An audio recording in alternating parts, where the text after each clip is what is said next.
It's NTT IndyCar race weekend, and you know what that means. When they race, we race first. It's now time for some open top split action here for the 2024 IndyCar iRacing Series. Hello again, everybody. I am Gary Gosson. Welcome to the race first coverage of round one of the 2024 championship as we come to you today from the traditional spring training home of kart and champ car and also IndyCar Sebring International Raceway. As always, joining me in the booth for expert analysis, my teammate and a regular participant in the IndyCar Fix Series, coming to us live from his remote studios in Mexico City. Please welcome El Patron, Antonio Estrada. Antonio, we have been watching the chat in the iRacing IndyCar community Discord, and after the first race of the season already, the tone of the forums has switched a lot from excitement to many chippy comments, especially when two of the series superstar drivers, the Dark Knight Adam Blocker and Super Chief Brendan Trano, started going at it. This is only round one, and already elbows are out and shots are being fired. What does that say about what we can look forward to for the remainder of this season, not alone just this race? Oh, man. Well, yeah. Hey, welcome, everybody. Thank you for joining us on race versus coverage of the iRacing IndyCar Series. Yeah, it was fun to see. A little bit of a little bit of a tussle there between Trano and Blocker. That just sets a little bit of the stage of what we're going to see here. Folks really want to win this championship, and we have seen that with all the different sessions that we have had. All of them have had been with upwards to 10 splits. Today, I think we had 12, and today's split, I didn't get the number, but the lowest I-rated driver in this session today has 4,600 I-rating, which is crazy. Top rated has 8,800, just casually. And I mean, this track in particular is very fun.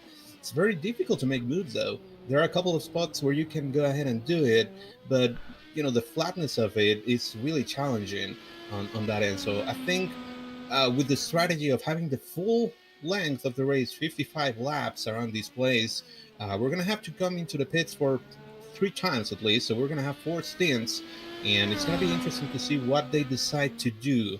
The red tires, the alternates, they're not that great in the long run, so you're probably going to want to get rid of them as quickly as you can. I've seen most folks leaving them either right at the beginning or right at the end and getting, getting rid of them after maybe 10 laps, which is like the max that you can run with them because they are going to fall off a cliff. So yeah, very excited to see how this race unfolds. Right now, we're seeing some blistering fast laps being set in qualifying. Christian Hildgaard goes to the top with a 1:38.7. So yeah, all of these guys are super capable and would typically be the number one car in perhaps any race that they did, except for this one.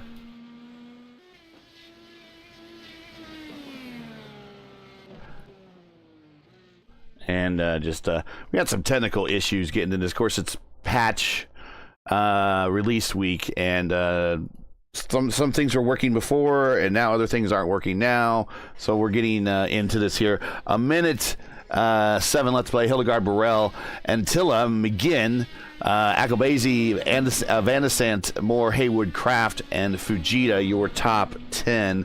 At the moment, watching Philip Kraus, who did the Triple Crown, or the Grand Slam, excuse me, on the last race here, which was Friday. Got the pole, won the race, led every single lap, and had the fastest lap. So congratulations to him for the Grand Slam earlier this week. It is a very challenging thing to do. Let's see, track record. Now, Indy course, of course, don't run here for real. And in fact, the international course, which we're running right now, they don't even use, I don't think they use anymore for spring training. They use a much shorter course, which we'll talk about when the cars are in that portion of the race course. But Fernando, as far as I know, Fernando Alonso driving a Toyota powered LMP1, set to the fastest lap time with a 1:40.124. So that's a minute 40.124, and we're already faster than that by 2 seconds at least. Actually, a second and a half. Hildegard, a 138.792, and we're getting ready to go racing.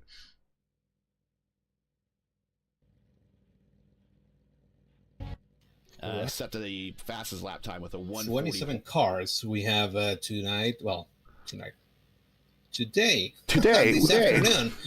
Oh man, somehow I think it's night. Well, in the poll, we have a little bit of an upset. We have Christian Hildgaard with a 1:38.7, and he beat barely, just by less than a tenth, Philip Kraus, who's going to be starting alongside the number 5 car with a 1:38.8. They are the only drivers that were able to set a time with 1:38s. Then in row 2, we can find Kevin Burrell, teammate to Christian Hildgaard, with a 1:39 flat. He's joined by Eero Antilla with a 1:39 flat as well. Row 3, we can find Francis McGinn with a 1:39.1, and he's joined by Hamilton Akabuese from I5G. He had a 1:39.3. Row 4, we can find John Bettifer with a 1:39.4 from Geodesic Racing Team, and he's joined by Alex Van de Sant with a 1:39.4 from Powerside Motorsports. Then in row 5, we can find the number 1 car we were talking about, Nathan Moore, 1:39.5. He's joined by Brandon Rosenborough with a 1:39.6. In row 6, we can find Randall Haywood, a 1:39.6. He's joined by Philip Kraft with a 1:39.7. In row 7, we can find Kazuki Fujita from Japan. He's joined by Zachary Hubler, the 27 car, with a 1:39.9. Next up, we can find Timothy Vaughn with a 1:40 flat, and he's joined by Eduardo Prado. I'm trying to find out where Eduardo is from. He's from Brazil. Brazil, Yep.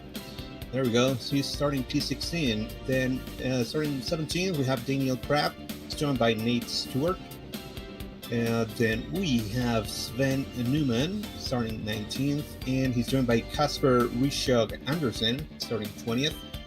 Kasper from Denmark, which we have a lot of Danish drivers in IndyCar, so that's fitting. Starting 21st, we can find Ian Lake, and he's joined by Rochette Craig from IAR.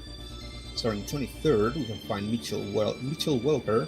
He's joined by Juan Costa representing Spain.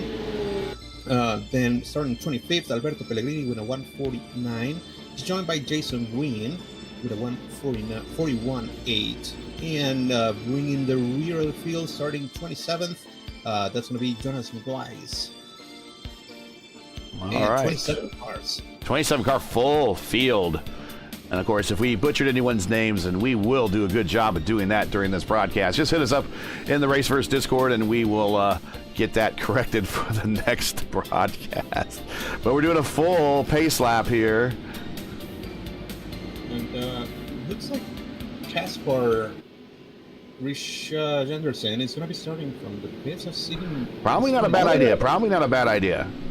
I've talked about starting from the pits as being a pretty good strategy, especially when you don't know a lot of drivers around now. I mean, keep in mind, this is the best of the best.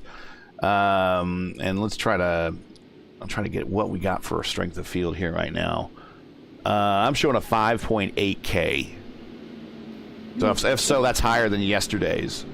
So 5.8K versus 5.4K from yesterday's race. So if there's anybody that you could trust in this field, if you can't trust a 5.8K average, you must have some real reservations about what you're getting yourself into. Oh, boy. Glad you're joining us, everybody. It is good to be back. September 9th, 2022 was our last IIS race from Laguna Seca. Of course, last year was the broadcast ban. We did not cover a single race at all. So never missed a single IIS race here on the for the channel since we started covering it in the start of 2022. So get set, relax, grab the popcorn. Let's see if we're going to be chippy like we were to start the week. Here to come to the midway point of the week. After this, we'll have one more split, and then the week is over. And then we watch the real NTT IndyCar boys go at it tomorrow in St. Pete. Yeah, and what I'm looking for, I mean, I think this is going to be like, I would imagine very chill, at least at the very beginning. But, there are still some corners that can be quite problematic when the pack is so bunched, and, that would be at the beginning of the race. Thinking about the hairpin, thinking about Cunningham and Collier, turn 7 and 11, which are typically very, very fast. So those could be places where, somebody could be a little bit elbows out, and we could see an incident here and there. And, of course, Sunset and, there are so many cool corners around this place. Here's Hildegard. He won the first race that they had early in the week. Second race went to Philip Kraus right next to him. So do we get a repeat winner? Do we get somebody new? Kevin Burrell, maybe. How about Hamilton Ackleway? How about John Botenfuhr? How about Alex Van de Sant? I mean, yeah, I think all the teams have been, all the mega teams have been working towards that. I'll get to that in a second as the pace car is rounding up the turn and heading into the pits.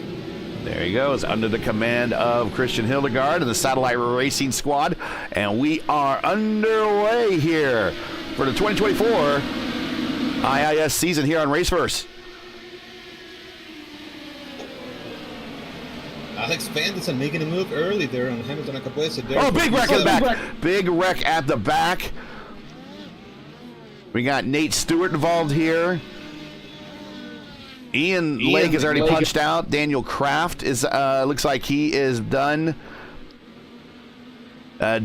Giovanni Costa is also done. Eduardo Prado looks like he is done. Yep. Jason Green, though, looks like the last car to make it through that mess. So already one turn into this thing, and we are down 5 cars. Wow. I knew that first turn was going to be big, and whoever started from the pit said that was a pretty good move on their part because they just made up 4 spots. For sure, yeah. No, cold tires, that is always a little bit problematic. I was looking at the replay. Looks like there was a little bit of a lockup, just tiny lockup from Daniel Kraft, and that took out Eduardo Prado, and that started everything basically. That they were sliding all over the place, collected a bunch of cars. It's unfortunate. But it also looks like it was a little bit of a network there, so yeah, they gotta factor that in as well. The arch enemy to IndyCar racing here on the service netcode. Yeah, for sure. And in the meantime, there's a little bit of a sandwich. Satellite Racing Team 1-3 with Hilder and Burrell, and there's Philip Kraus right in the middle of them. As Hilder is going to be the one to lead lap 1.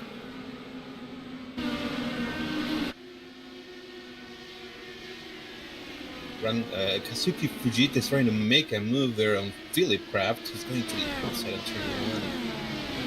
Oh, goes a little wide, but makes it stick. Really good move there for P11. Go back there and take a look at that battle. Eyes all over the race course.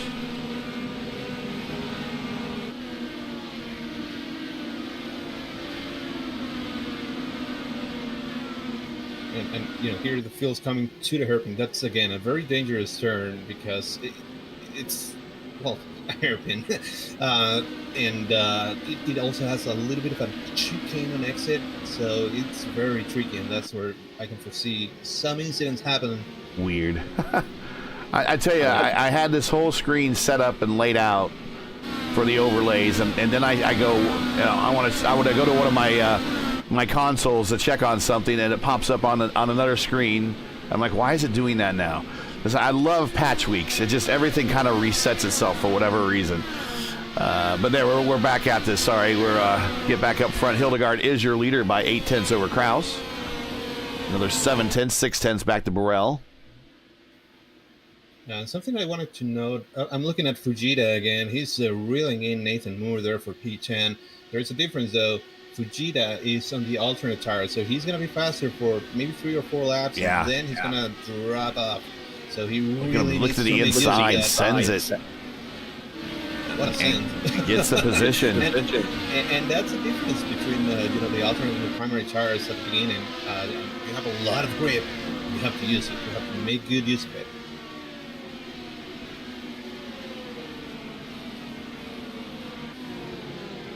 Up front, Van de Sande is also in the alternate. Yeah, tires. he is the first car on the red tires at the moment.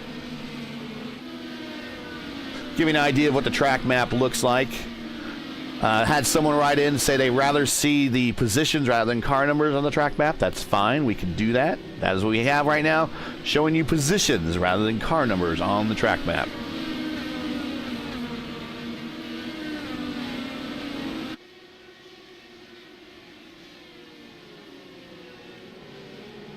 See the red tires.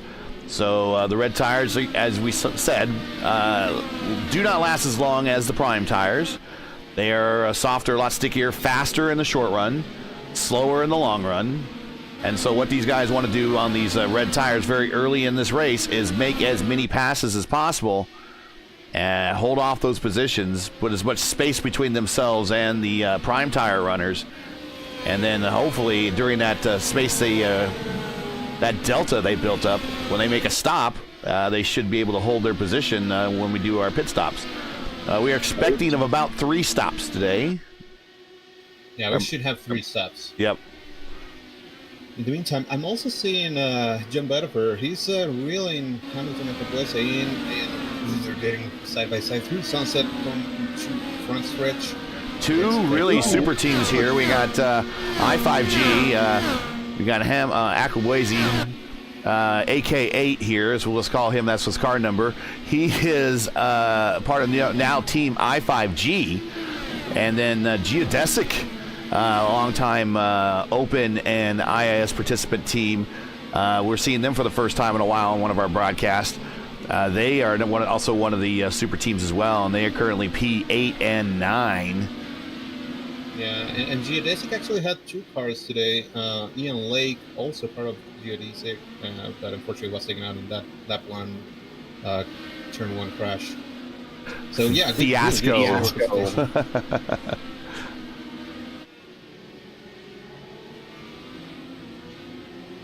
But I'm seeing, Betterford is clearly a little bit faster than Acapulco in certain parts of the track. But there are, again, not very many passing opportunities. Here is one. But he was not that close to sending it. As they're going side by side right in front of him, Alex Van de Sande and Tila McGinn, they are in a, they're in a battle. Yeah, Alex got to be careful about where he puts his car here if those two get in contact with one another. Alex on the button. Lots of trap because both Antila and Van de Sande were on the button. He goes a little wide. Look how bumpy it is through there, watching over Alex's shoulder here. McGinn gets a good run behind him. He's also on the bottom. Almost 3 wide. Ooh. Yeah, 3 wide end there, and like I said, Alex, light contact. Looks like he lost the front wing. He's going to have to get that fixed. But just as I said, he needed to be really careful. And the wing snaps back into place. So once again, we are rocking Transformers here at Sebring International Raceway. And you know what happened again? Netcode. Let's go back and take a look there. And from his point of view, we were just riding over his shoulder, and we switched the camera when we knew we were going to 3 wide here. And let's go back a little bit further and get those graphics off the screen because you can't really see. But here goes to the inside. You really don't see the contact there from... Yeah. Maybe we can get it from the Race First 1 airship. Yeah, from the airship we should be able to catch see what TC comes up with. Almost contacted the inside. It was very reactionary what's going on. But very disappointing start to the race for Alex. That's going to have to change his strategies, and hopefully he doesn't have a lot of damage. Back to live TV, and up front, still Hildegard. Yeah, and Butterfer finally is able to stay side by side with Akaboy, so therefore P6 is going to be able to complete the pass here. Entering sunset. This is a very bumpy portion of the racetrack right there. See the car is bouncing. Akaboy not giving up, though. Trying to do the over-under. I'm not sure he's going to be close enough. I think he's going to concede for the moment. Yeah, and he's not getting on the button, so he is not, pushing the issue. Could be trying to hit a fuel number 2.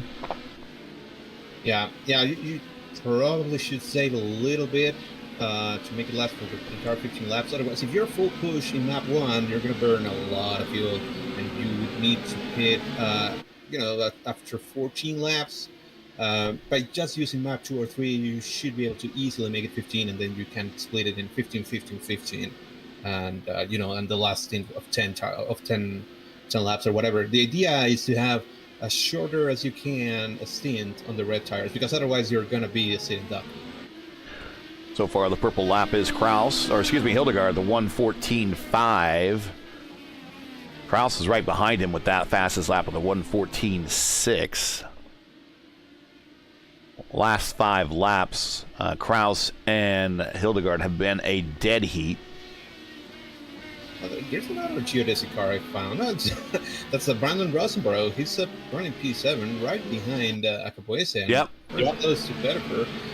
But what I was looking at is Fujita. He's still on a mission. He went by Antilla. He's up to P8 now, and he's trying his hardest to get close to Rosenborough there. But Attila is also not giving up. So as you saw during our lead-in for the broadcast, 4D Racewear is going to be our season-long sponsor of our broadcast. Check out their our line of made-for-sim racing gloves, shoes, and apparel. Visit them at 4dracewear.com. Their link is not in the description today. It came together just that quick. I'll have to rebuild a lot of these descriptions and everything and put them in there. But 4D Racewear, just like it says, 4D Racewear, RACEWEAR, WEAR. I'm at work. I work with VMware. And so every time I used to type racewear, I'd type it I would spell it out the way I do VMware, and it was never spelled. But it was always for my notes, so it doesn't really matter. But it's racewear as in wearing clothes, not racewear as in software. That's a good collab. So we want to thank them today. And, of course, everyone watching, make sure to smash that like button. Make sure to also hit our GoFundMe in the description and the link description. And we're taking donations for our coverage of the IIS this season, this 2024 broadcast season for this entire series. So make sure to hit that up. We greatly appreciate it. Helps us improve our broadcast quality, getting rid of this kind of dated overlay that we're working on. We'll have a new one here soon, but can't really do that without everyone's help and some donations. So if you could please give, would certainly appreciate that. And above all, make sure you subscribe to the channel and click the bell so you don't miss out on future Race First iRacing broadcasting, and we have a ton of it. Sure do. I was just looking at Alex Van de Sande. He's down in P18 after that incident. He's down 10 spots. He is now being haunted by Casper Anderson there. Last time by, Van de Sande was a little slower than his laps were previously, 144. So I'm not sure. He might have a little bit of damage. So right now, like you said, that's changing the strategy to be like, okay, well, we have to make these alternates last for as long as we can, as Anderson goes super wide there, goes into gravel. So yeah, I mean, right now let's just keep turning laps, and then as soon as he hits that number, gets to lap 10, he should be able to make the change to the primaries and then go from there, saving a little bit of fuel. We were riding along board, and now we're watching Mitch Welker, who is up 6 spots. He's one of our bigger gainers of the day, other than Jonas Weiss. Jonas Weiss is also up 6 spots. Put the camera on him real quick. Mainly as a result that he was kind of in the back and bypassed that calamity in turn 1. But Mitch Welker has been fighting up through the field. As E.F. Hutton likes to say, the old-fashioned way, he's earned it. And he is actually, we know him on Race First as the Season 4 champion of the Formula Indy Series. And you want to check out the Formula Indy Series again coming up this week. Actually, next week, because we're at the end of the week now. But next week, next Thursday, round 1 of Season 6 of the Formula Indy Series returns to Race First. And we're going to see 2 former champions go at it. Last season champion Caleb Binsey versus 2 seasons ago Mitch Welker going to be in the lineup. We're going to see 2 former champions going at it, and that series is one of the better IndyCar leagues out there. But basically, think of it as Formula One meets IndyCar, standing starts, and a whole bunch of other cool things there. Different type of rule set. That's the FIS Thursdays here on Race First. Mitch Welker is now tracking down Rashad Craig to the inside. Craig shuts the door. And through Sunset, they actually touched on exit, and coming into the front stretch, they are at it. This is the infield portion, or at least what I call the infield portion of the race course here. This is where IndyCar actually does their spring training. There's a short course in here. We actually have a broadcast of it.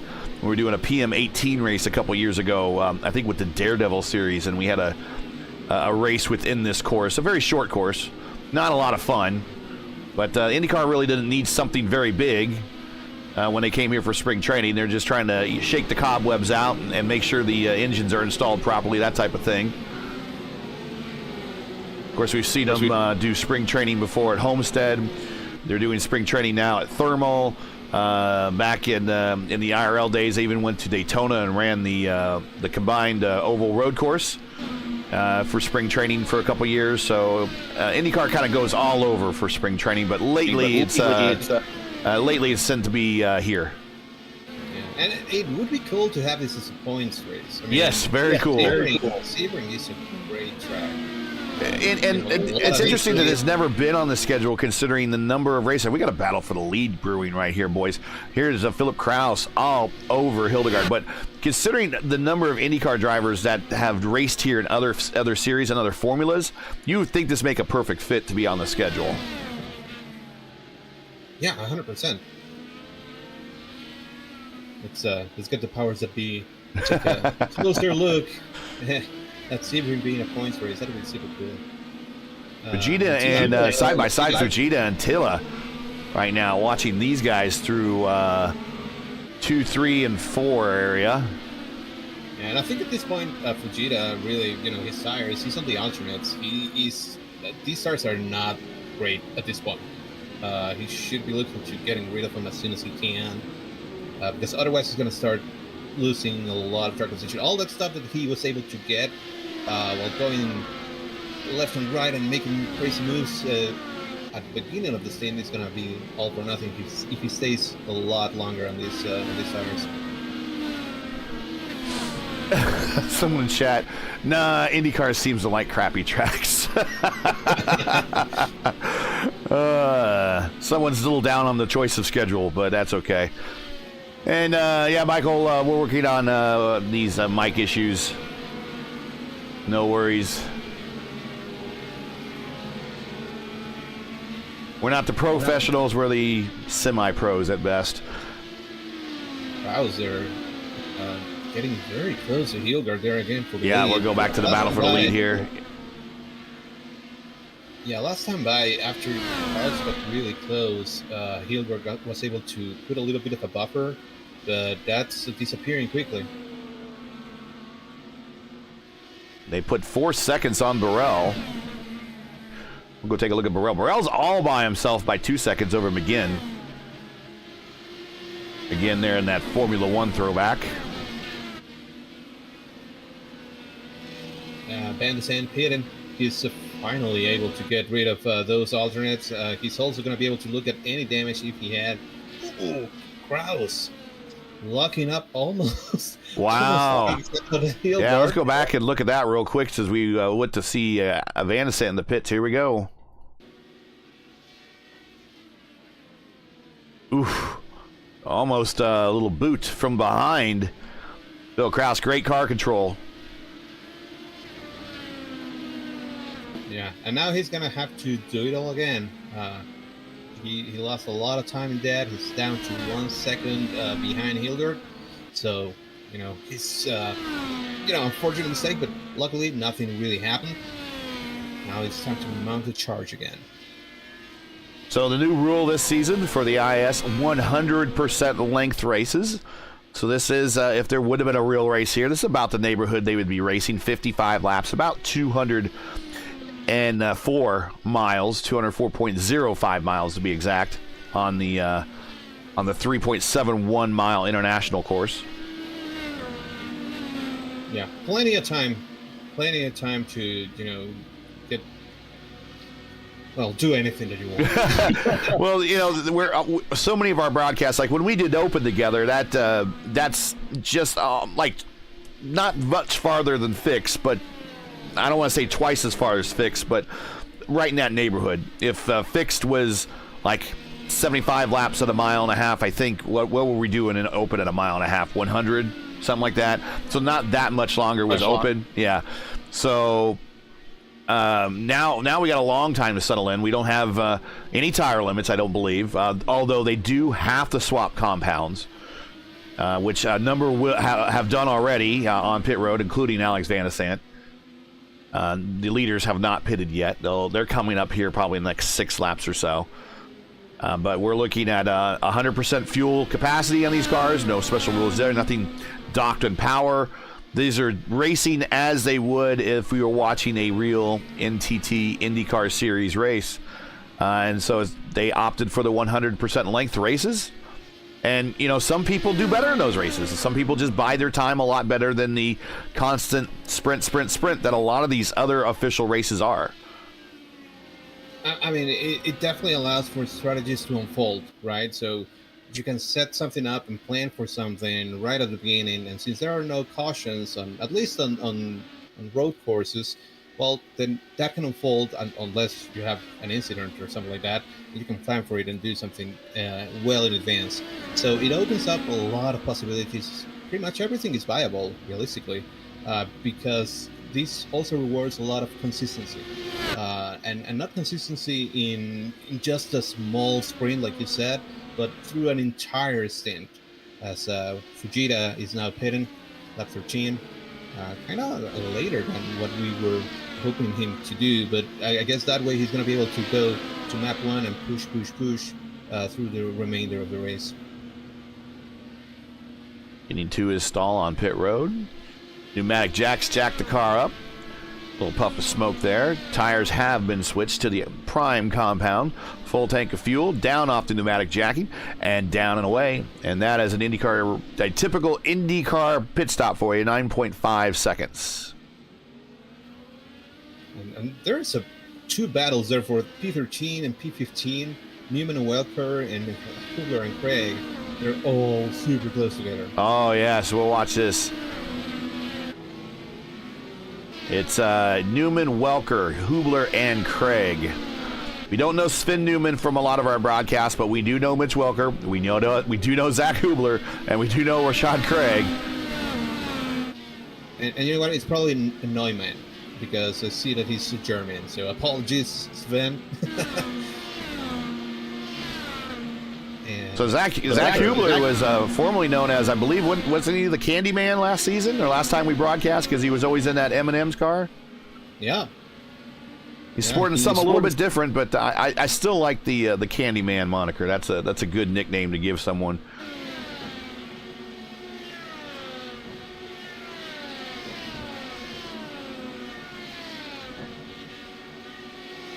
Down the Ullman Straight, right into Sunset Bend. Look at the bouncing there. Just keeping that. These force feedback steering wheels, if you have a lot of power in them, at the end of this race, people's forearms are really going to be hurting. And looks like Hubler split off and decided to go to pit road. So now the battle is between Newman, Welker, and Craig. Newman, Welker to the inside, not going to, well, he's going to keep it there. And Welker gets the position. Looks like Newman conceded there. Yeah, I think Newman was like, you know what, that's fine. You can take it. Although they did a great job going side by side through that section, which typically is not something you want to do, especially with these cars that are so fragile. But, you know, kudos to both of them. Well, typically Welker has a human spotter, so that does help. Allows you to kind of keep the car in closer proximity, especially when you have a real human spotter telling you how close you're getting. The in-game spotter sometimes isn't that descriptive, especially in changing tone of voice and maybe dropping an occasional expletive. You will not hear that at all in the game itself, unless you change the spotter packs. Back up front, Hildegard still holding off Kraus. No, don't look now, but it was the second a couple laps ago. Well, down to point. And and here's why: because Hildegard, excuse me, is coming into the pits with his teammates. So this is a team strategy stop, and the 14 of Antilla coming in. Just about everybody following behind is coming in. Certainly about once every other car. Now starting with Welker, everybody's coming in again. So long run down pit lane for a lot of these cars. Watching the 14th of Aero Antilla, the famous number 14 made famous by, of course, AJ Foyt. And if you're going to have a black number 14, got to drive like AJ Foyt. Of course, that's their ranking. A lot of people don't realize that in iRacing. That is their ranking according to iRating. So he is the 14th ranked driver in this race. But it's still good to see a black 14, nevertheless. Yeah, always. Kraus is your leader. So, yeah, go back to you. What are you saying? Now, going back to Kraus, I think this also tells us that he was pretty much chilling, saving a little bit of fuel, because he's going to be able to go at least a lap later than everybody else. So, you know, again, we were talking about all the different strategies that you can do. Well, that is one of them. Don't go and push like crazy in every single stint. Maybe save a little fuel, go into another map, another fuel map, so that you don't have to burn everything, and then pit a little later. So I think right now, Kraus is probably like pushing a lot to try and get a little bit of an overcut on the guys that went into the pits, as he's now heading to the pits.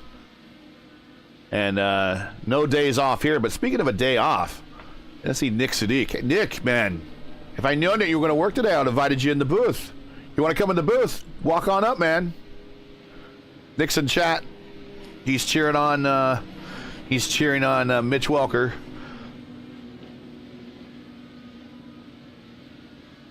Everybody hitting pit road right now. There's all the other cars that went an extra lap, including Ackleblazy. We had Botenfuhr, Francis McGinn. Even I thought that was Fujita. There was another car. There's a Marish Field Kraus too to lead. Yeah, there it is. And let's watch that one more time on a replay as they were coming out. We were just trying to scan for other cars. And we'll watch, get another angle here. Oop, better angle. Here we go. Although this is not over, Hildegard now making a move to the outside, entering the hairpin. They're side by side for the lead.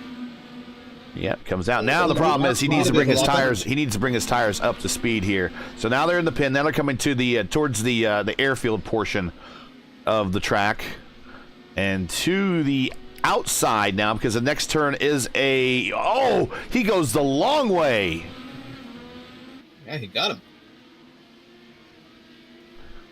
But also, Hilgard is on the alternates for this stint. Nick says he's at work and he can't join us, so he's taking a break from his normal job. So that's allowable then, I guess. That was a cool battle that we had there for the lead. Yeah, that was a great pass. That was a great pass by Hildegard. And I'm wondering, for part of it, Kraus maybe saw him there and maybe just says, I'm just going to let him go. I don't know. I mean, I know Kraus to be, I know him from the Lionheart IndyCar Series, and everybody on that Team Hype private label team, they are fighters. And I don't really see them giving up much ground on the racetrack at all. But, there is discretion and valor going on here, and maybe discretion is a better part of valor, and Kraus decided to just take a step back and stick to strategy. Last time, he may be thinking that maybe next pit stop he could tweak his strategy a little bit because he did come out ahead of Hildegard. Yeah, what I think is happening is, Phil is probably still sticking with the same strategy. Go primary, 15, 15, 15, and then you have the shortest stint with 10 laps on the alternates, and then you can push a little bit more. It's interesting to see Hildegard choose to go immediately to the alternates. So he's going to last lap from Hildegard, purple, by the way, 140.9 last lap by. Yeah, super quick. But yeah, I mean, at this point, I think Kraus is not necessarily looking to be in the lead necessarily, because he's still going map 2, map 3, saving a little bit of fuel, making sure that he's able to do the entire 15 laps stint.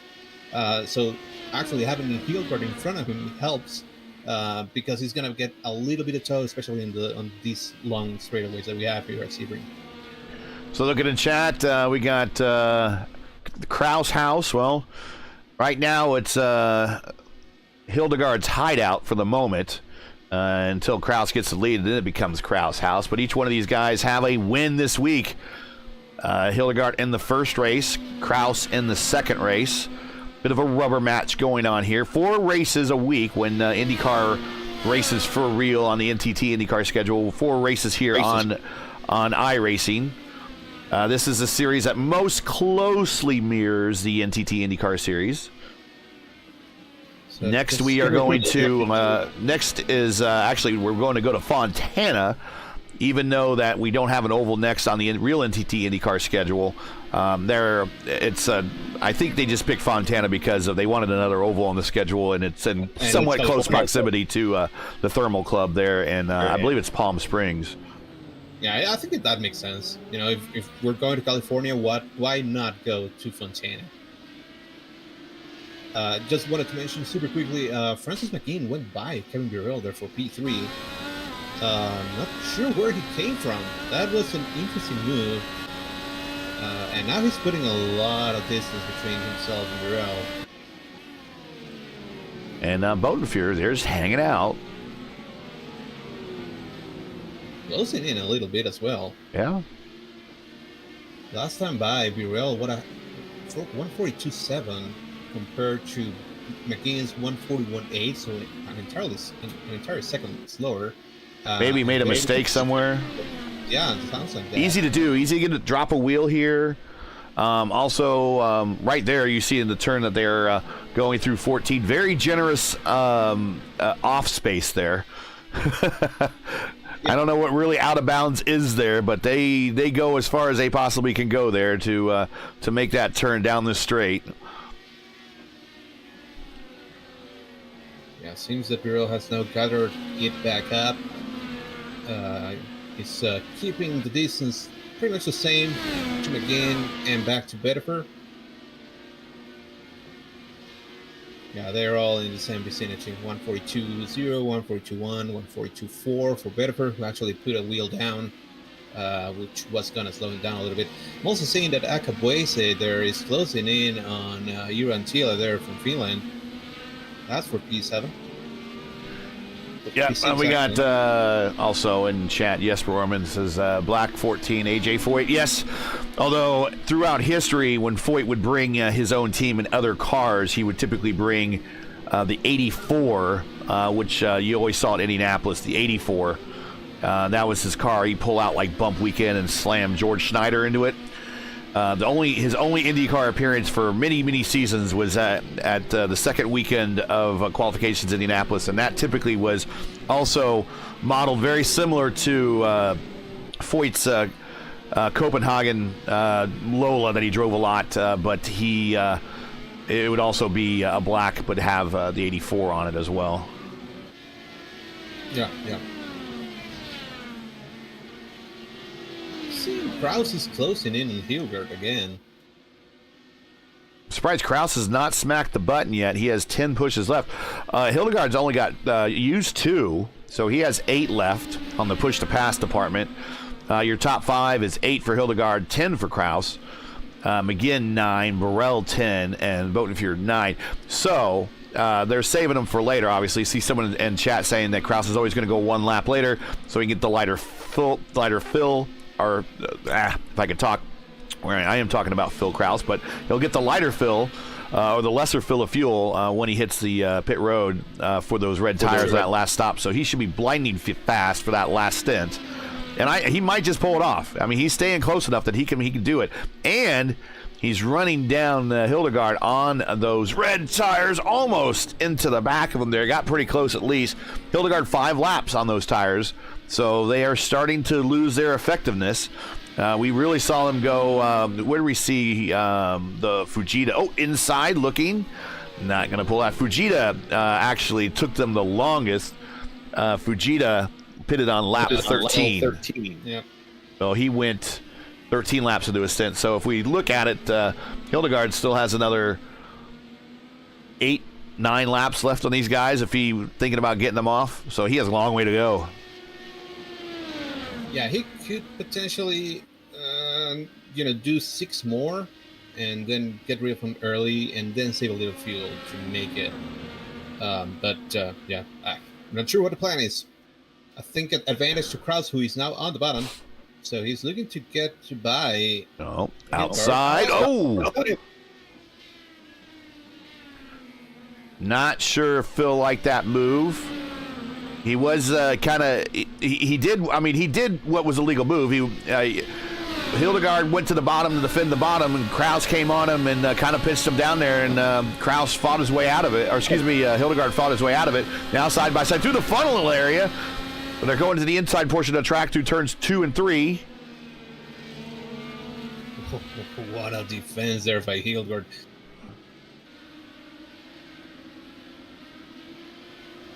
And, I think he kind of knows, Hildegard, that he has to keep Kraus behind, no matter what. Yeah. And inside, going into the hairpin. They're going to go side by side and coming out. This is where Trano and Blocker made contact. Lap 1 of race 1. Or very early in race 1. I shouldn't say lap 1. I believe it was very, very early. I think it was after the first pit stop. Okay. But yeah, very early in the race. Kraus looking to... And of course, Blocker is a working man NTT IndyCar weekends. So he only has that one race he can do, and other than that, he's on the road. So he'll want to make his finishes on that first race during the week as most effective as possible, because he will not probably be able to come back and make any other starts depending on what the schedule is. Now we watch the defense to the inside for Christian. Phil's going to stay on the outside. Going to try to get a bit of a momentum run on the outside coming through Sunset Bend. Not going to be able to get there, but it's going to go wide. Going to have the momentum. It's going to do the crossover. It's going to go to the outside at the start-finish line, going in the 1. Both of them still wheel to wheel, side by side. Then they go through that funnel area where everything funnels down to this smaller, less wide portion of the racetrack, the infield portion. Still side by side, and Hildegard keeps the lead. little bit of a wheel-to-wheel contact there. I'm not sure that Kraus is going to be Kraus happy is going to go about to the it. outside. Hildegard keeping a defense to the inside. Kraus has hit the button once. Just noticed that. He's down the 9, going through the hairpin. Has the outside lane there on the hairpin. Not as effective on exit for Kraus. Kraus now trying to run down Hildegard once more through Fangio. Now we're coming into Collier.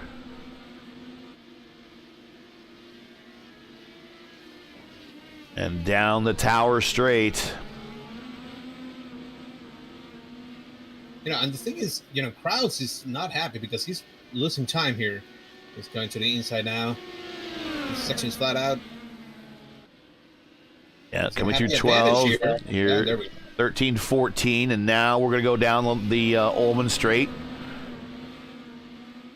Kraus on the button. Yeah, trying to make some ground there.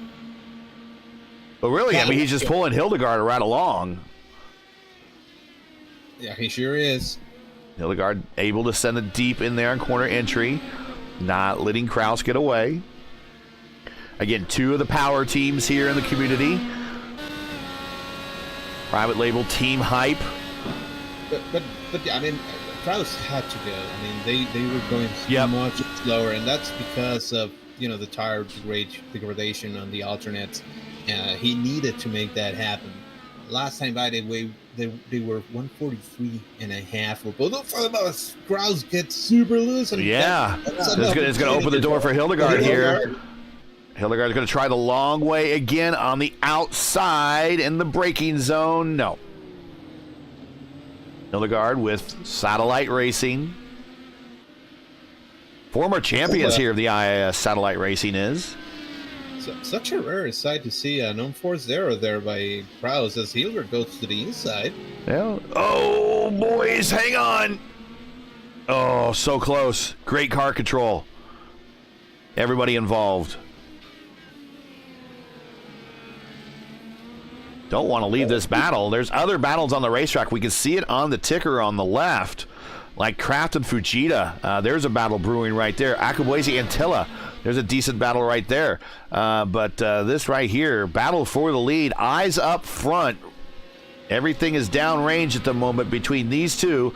Started from the front row and have been fighting each other all race long. Quickly coming up to the halfway point. 100% length races this season on the IIS. 55 laps here at Sebring. Getting those bumps with those very spent red tires now. I'm sure not helping them any. Yeah, I think at this point, Hildegard should be able to go into the pits next time by if he wishes to do so, and should be good to make it on another stop later on, just with a little bit of save. But yeah, no, great racing by these two guys. What car control. But again, weird to see that unforced error from Philip Kraus. That is kind of what brought Hildegard back into the mix. But now he's starting to separate himself from Hildegard here. So here we are watching the battle between Kraft and Fujita. Fujita was one of the early adopters of the alternate tire. He's now on the prime tire, so he has made his switch. He is good to regulations. Philip Kraft. So we got a Philip Kraus and a Philip Kraft. It's like the real IndyCar Series where you have all these people with the last name Quist in the lineup. But yeah, Kraft driving a very Brazilian themed looking car in my opinion. Yellows and greens. Yeah. It says Gary K. Motorsports. There we go.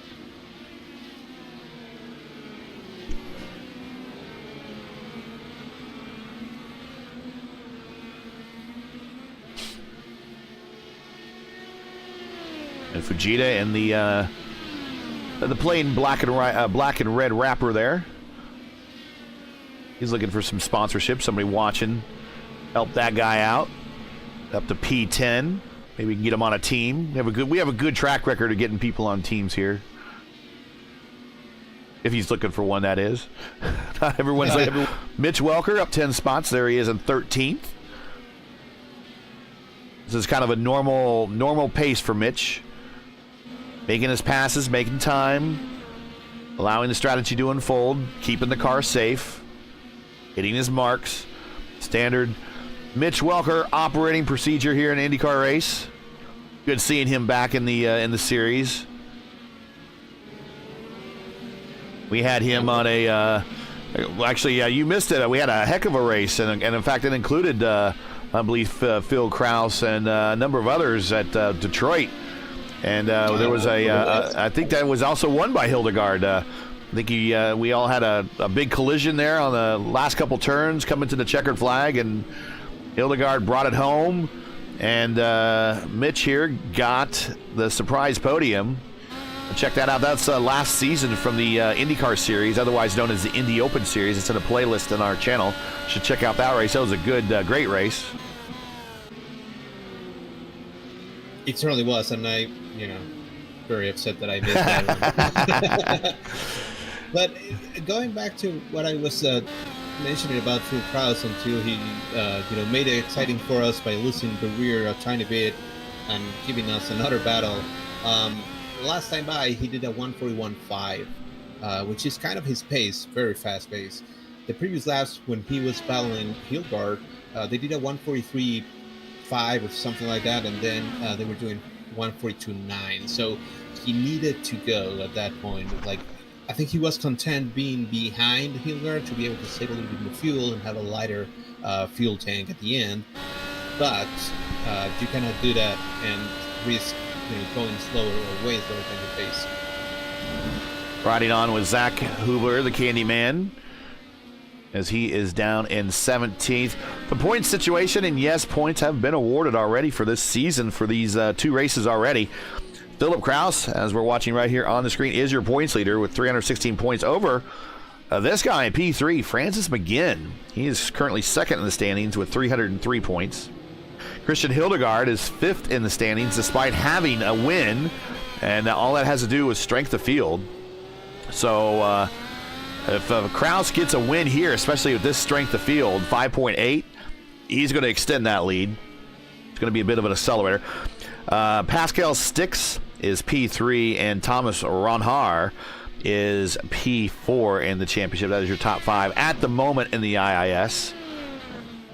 Like we said, next race we move to an oval. We'll go to the Super Speedway at California. Rest in peace, California Speedway. I'm not calling it Auto Club.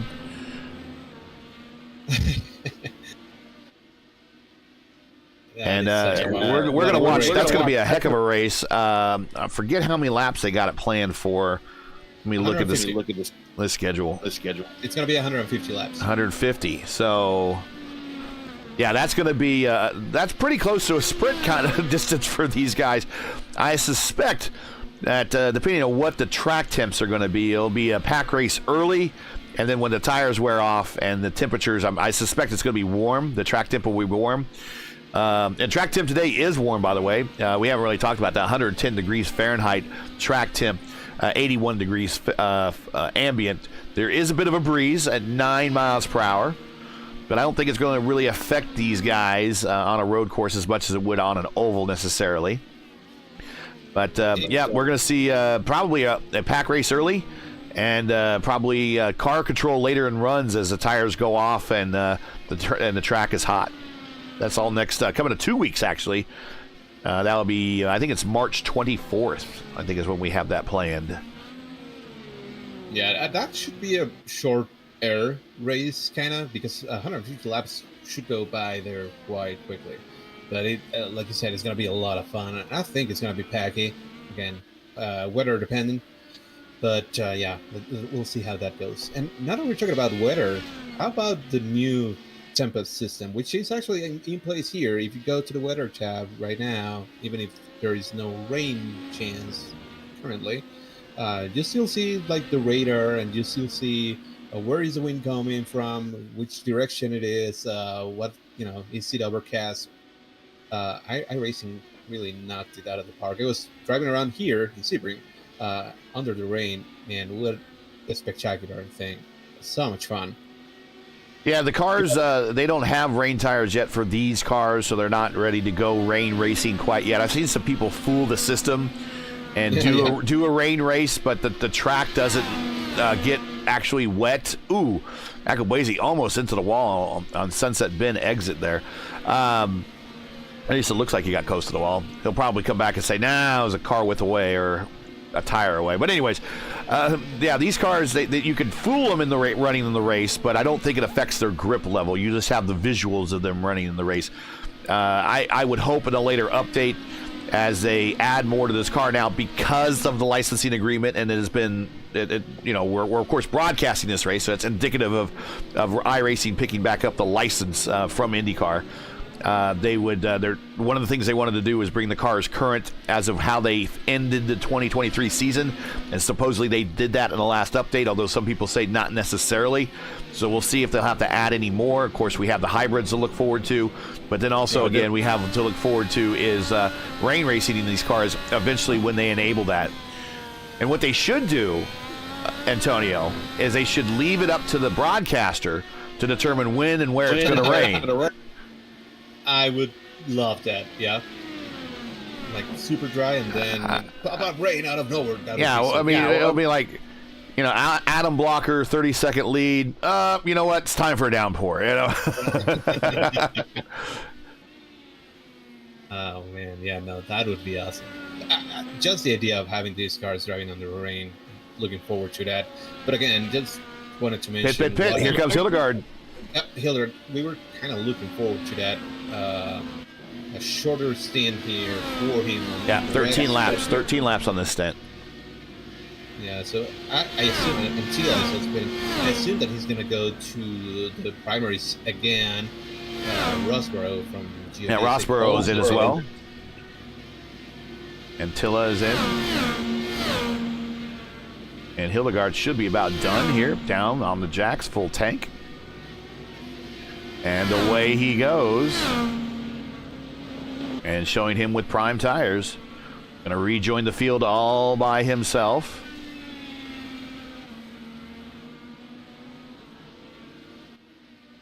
All right, so at this point, I think we're going to have a field do another couple laps and then pit exactly on lap 30 to be able to keep with that strategy that I think he's using. But, as we always do, we jinx it and things change and we're like, oh, no, it's pitting now or whatever.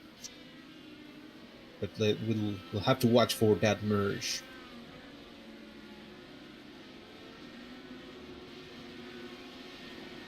Big lead right now between Kraus and McGinn, 10 seconds. Again, being tracked by Burrell, which is the teammate to our former leader there, Hildegard. And just super quickly, Nathan Moore, P6 currently. He still has Philip Kraft right behind him. But they pitted on lap 14, so I imagine that they're going to be pitting at the end of this lap. And they're all together. Behind Kraft, we have also Vaughn. As Burrell is now pitting. And let's give the shout out to Nathan Moore. He is the number one ranked car. He is the number one ranked car. I don't think I've seen him in very many of our races that we've covered here on Raceverse. And keep in mind, we're pretty much exclusively IndyCar. So he must be getting his road racing from other formulas. Just to kind of show you how difficult IndyCar is. I mean, you could come in here from another formula, hop in, and obviously do well. I mean, he's running the top 10. But Phil Kraus, who doesn't nearly have as much of an I rating as Nathan does, and in fact, Kraus is the 19th ranked car in this race out of 27. It just says that if you're really, really good in these cars, you're going to be doing really, really good on the racetrack. I would suspect that if Moore did these cars more, pardon the pun, that he would probably be up there. He would get a feeling, and that's Rosenberg right behind him, and he would get a feeling of these cars very well, and probably begin to move up through the standings as he gets more and more used to what these cars can do, how to use its tool set, how to manage the fuel, that type of thing. Yeah, and the setups, which can change absolutely everything. There are so many things that you need to find out about this car, and then about driving the car and the adjustments that you can make. Kraus pitting. Yep. It's a tall order, but Moore has been doing a really, really good job. Right now, P9, Yeah, I'll take my hat off to him. He is the number 1 ranked car. He might not run these cars an awful lot, but he's solidly been in the top 10 all day long. So props to him. I hope we see more of him as the season goes on. I know a lot of the European drivers that do not run the car on a regular basis kind of shy away from the ovals. I find that as not a come try the ovals, give it a shot. And I hope that all these guys stick it out and go through the ovals as well, because I think ovals is truly what makes IndyCar unique as versus other Formula racing in the world. Is other Formula racing does not run on ovals, whereas IndyCar runs on all types of ovals: short, super speedway, 1 milers. Then they'll come to a combination type of airport road course like this, a natural road course, a street course like Long Beach. It's the only series in the world that ever does that. Just super quickly, Antilla, Birel, Bedford, they're in a fight. Get it back up there. There it is. And something else, I was trying to look for the merge, see where Hildegard would come out. Where would Prost come out in, relation 6 seconds. to Hildegard. It wasn't even close. Yeah, not even close.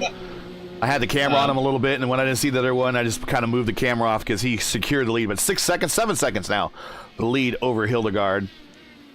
And then Hildegard has 4 seconds back to McGinn.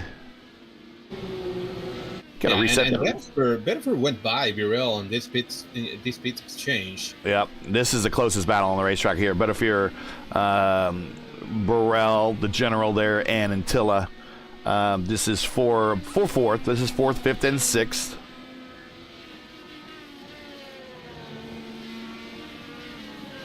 McGinn also closing in a little bit on Hildegard. If these guys work together, they might be able to run them down.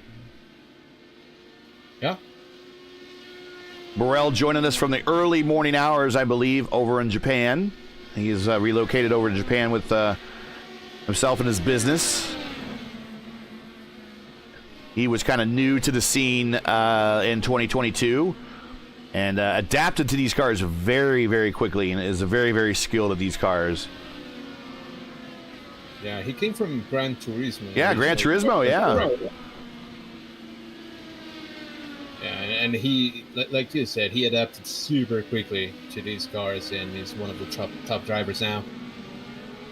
And now racing with a satellite racing team there. So currently they are P2 and P5, doing a great job.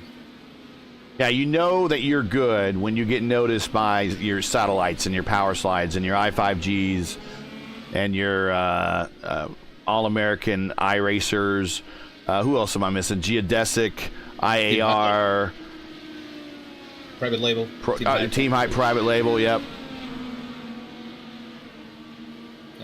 Apex, which is kind of... The Apex is, yeah, that's the home of Super Chief Brennan Trano. Yeah, and they are kind of like an alliance with i5G. Yeah, that is absolutely the two-headed dragon come the month of May. Sure, yes.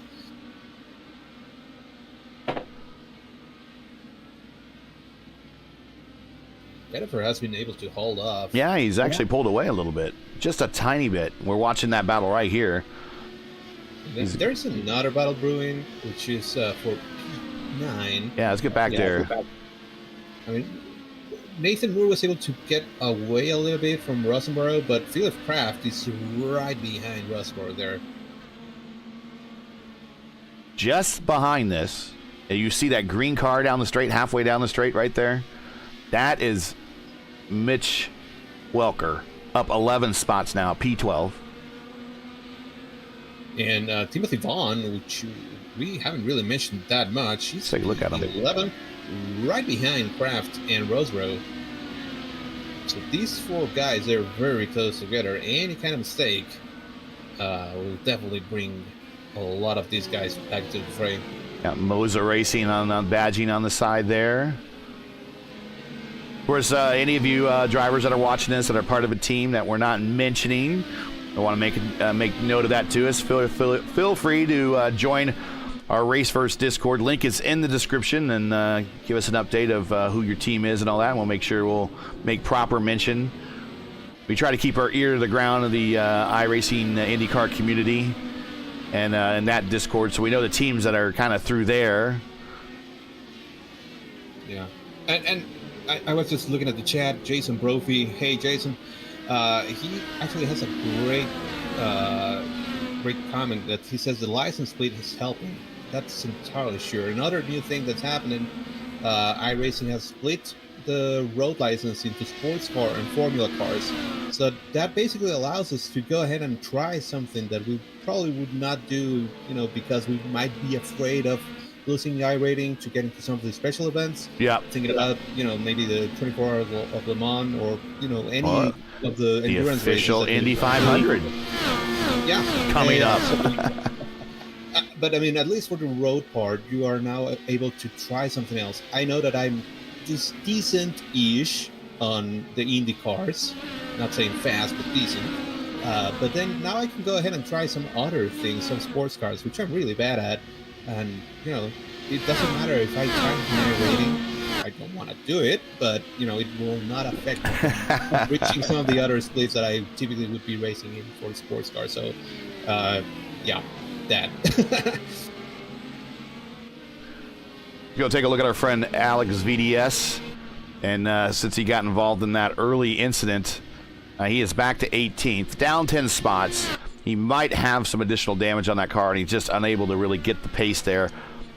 He's currently, like I said, 18th, down 10, tracking down Zach Hubler just ahead of Casper. I'm not good at my Scandinavian pronouncing of the O with the line through it, but Anderson, I can recognize that one. Yes. Yeah, that's kind of why I kind of skipped it. I was like, oh yeah, Casper Anderson, and sorry, Casper. And he's in that High V sponsored Rahal Letterman livery. Boy, they had a rough day yesterday in the opening practice there at St. Pete. I'll tell you, had a good day. Zuko's Hollinger had a really good day. They had two cars up there in, I think, the top 5. Roman was, I think he was P5 at some point, yeah. And I know Campy was up there for a while. Augustine Campadine, he was up there for a while. And then they started using the Grahuli tires, and then the times really started coming down. Right. Waihouli, I think Waihouli, yeah. I think that's how you say it.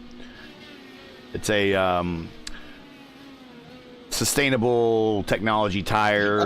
The green tire, yeah. Yeah, they call it the green tire, and I think it is replacing the red side wall tires on street courses.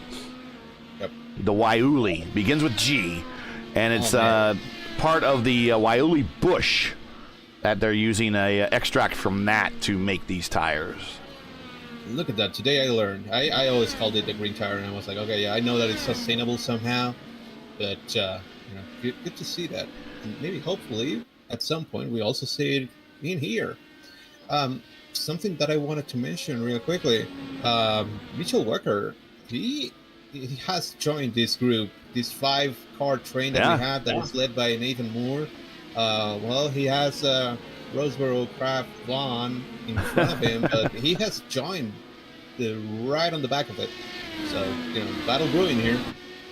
And Welker, 25th ranked driver in this split. But again, that's zero indication of his skill on these cars. This is a former, I'm sure he's won in other leagues, but from coverage here on FIS, I mean, he outright dominated season 4 of the FIS here when we broadcast on Race First. I mean, outright dominated that league. I think he had 8 wins in 12 races. Decided not to race one race, which was, I think, just their race that year at Michigan. Decided just not to race that one, and still won the points championship. There we go. Yeah, no, I mean, the car number typically is indicative of where you are in relation to your peers here. The truth of the matter is, again, car 27, Zach Hubler, he has 4,600 I rating. That's a lot. He would easily be car number 1 in a lot of other races. Your average split, he'd probably be, the number 1 car. But there's a lot of excitement for the IIS, so good to see that there's some other drivers giving it a shot, and then they're seeing that these other, let's call them full-time users of the IR18 here on the service might not have the ratings compared to some of those other guys that maybe just do a lot of GT or sports car or LMP racing, maybe the Formula One style racing. But it's gonna put some good entertaining battles here on the racetrack. It's those guys that come from other series, we know they're fast, versus other guys that are used to the car and know how to make them work, whether it be set up or through the tools in the car. 100%, yeah. Also, another battle that's happening at this moment is Randall Haywood and Rashad Craig. Craig got a little wide there and lost a little bit of time, but he was trying to make a move there through Connon. Now Randall Haywood right there on the plain red wrapper. Actually, it kind of looks like the big the flag from Norway, the way that it's from Club Illinois, but it looks like the Norwegian flag a little bit. Oh, it does have a little bit of blue there. Yeah, you're right. That's Norway. Going back to that battle for P9, I saw a couple of guys who were on the bottom. I think it was Wecker and Vaughn. There is no truce between these guys. They are so close to each other.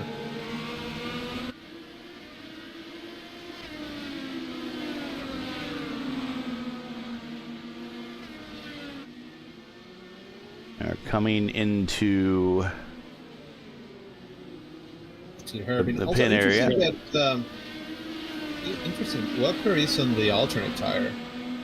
So we'll see how long he makes that one last. He last pitted lap 29, currently lap 37, so that tire is still fine-ish. Not as fast, but he's able to keep up with this group. Let's see if he's able to make something happen out of it. If you enjoy Race First coverage of the IndyCar iRacing Series and respect the stream, please do us a solid. Make sure you support us by subscribing. And while you're at it, don't forget to smash the like button and click the bell so you don't miss out on future Race First iRacing broadcasts. And we have a ton of them. Also, check out 4D Racewear. Check out their made-for-sim racing line of gloves, shoes, and apparel. Visit them at 4dracewear.com. The link is not in the description. But I'm just repeating it again, 4dracewear.com, wear as in wearing clothes, not as in software, as I mentioned before. Check them out.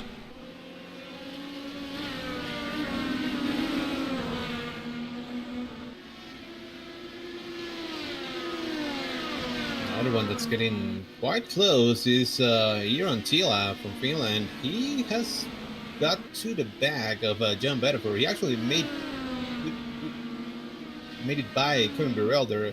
He's now P5. And he's going to take a look at the... Well, he's not. I thought he was going to take a look to the inside, coming to the hairpins, being very patient. So, I mean, we're past halfway. We're about 10 laps now past halfway. Pit stops. Let's talk about when we might see pit stops coming up. For a lot of folks, sometime in the next, I guess, 5 to 8 laps, if we're sticking on the same schedule. Yeah, I think for the most part, folks are doing it with 14 laps, 13 laps per stint. We know that Kraus, who is leading, is going to make it all the way to lap 45 on the dot, as Antila is now trying to make a move on the outside. Now goes and now taking a look at Phil Kraus there, but go back to Antila. They were very close, and now he's on the bottom trying to make it by John Bedford now. Yeah, just to give you an idea of Kraus's and watch this pass here, or attempt for a pass. Until on the outside, the long way around, very impressive. They're going to be side by side coming off the corner. Who's going to go smack the button first? And Attila is smacking the button now, and that's going to get him the position. Oh, he heard clear and slammed the door. Oh, that's what you got to do. That's what we kind of joke on the Tuesday night Indy Fixed Oval broadcast that when the Brazilians hear clear, they take it quite literally. Oh man, yes. Don't get me started. But Attila here from Club Finland, and again, I am really appreciative of the Scandinavians that have joined the C Series and picked this up. There's two Scandinavian Indy 500 winners, Kenny Breck, Marcus Ericsson. Marcus Ericsson should be a two-time Indy 500 winner. I like Joseph Newgarden. I've named my new dog after Joseph Newgarden, but I tell you, he did not. No, that should have been Marcus Ericsson's race. He should be a two-time, back-to-back Indy 500 winner. We'll see if he comes at it with a vengeance this year. But yeah, the Scandinavian fans that have moved over from Formula One to IndyCar have been absolutely great. We see them on the service here, and not only do I see him on the service here, but when I go to the track on those big days, whether it be for first day of qualifications, carb day, which is the international everyone gets sick in Indianapolis day, and doesn't report to work. That's you go to carb day at Indianapolis, and it just the Scandinavians show up in mass, in force, and they are just so fun to hang around and be with. Yeah, no, it's great to see how many Scandinavians have, taken a liking to this series, to this service, to everything that has to do with IndyCar. Right now in this slate we have four: Jonas Weiss, Kasper Andersen, both from Denmark. We have Iran Thiel from Finland, and of course Christian Hildar from Norway. So, yeah, that's it's great to see all that. And now going back to Marcus Ericsson potentially being a two-time winner, I would say. I agree, first of all. But I think, honestly, Award kind of threw it away. That should have been his. As well, you're his countryman, so I can understand why you feel that way. Yes. Well, no, I mean, he had like the best opportunity, but then he went insane and tried to make a move that was never going to work, and took himself and a lot of other cars out for no reason, when he was going to be able to clear them. Yeah. There were still a lot of laps left, and he kind of paid the price of, I don't know, being a little too aggressive at that point. But had he not done that, I think that would have been a good battle there. But yes, it also because I'm his countryman.